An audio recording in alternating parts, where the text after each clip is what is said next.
here's some history and something out of it. When I look at history, right, other people's history, especially days of the old Mesopotamia, back in the day of the Sumerian and the Babylonians and all that kind of stuff, I like to see about civilizations, and I like to look how far forward they were way back then, like, actual civilizations, building huge monuments and all that. For me, it's kind of confusing in some ways, because back in the day, this guy here, his name's Hammurabi, he was a ruler who made the very first laws, well, the ones written down anyway, and all those laws ever made from that point forward, even our ones now, today, all came from what this guy wrote here.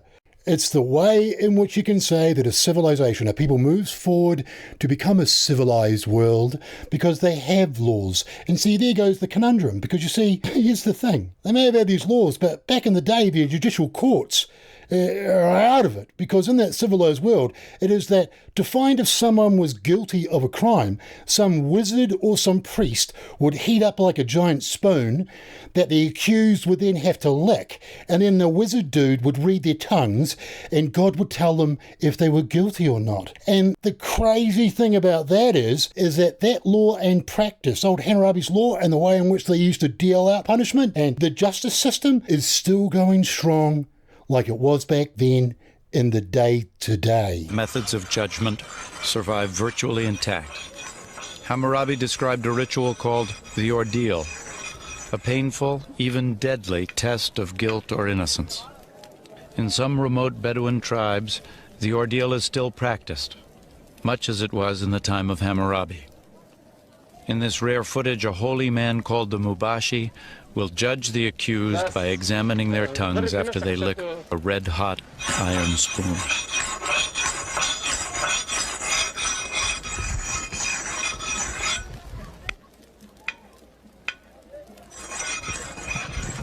These men have been accused of theft. They must submit to the ordeal or be found guilty by default. Family members look on anxiously as the young men prepare themselves for the painful ritual.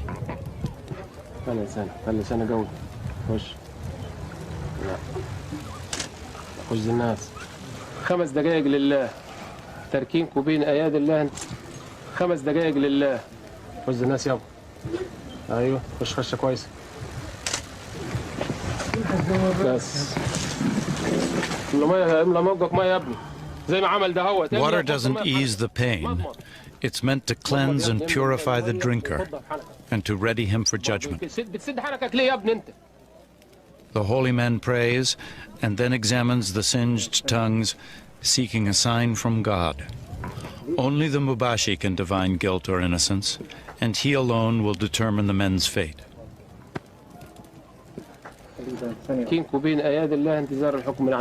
At last, a verdict. One man is found innocent, to the great relief of his family. The other is not as fortunate.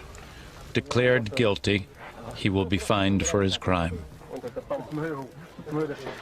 The ordeal is an intriguing modern-day echo of Hammurabi, but his laws reach even more directly into the present through the Bible. And that was your history lesson for today, ladies and gentlemen, from Measy to you. And I would like to say, fuck that. Hammurabi or not, fuck that. Anyways, all is stay safe. Stay safe to all of you, especially you guys. And I'll see you guys the next episode.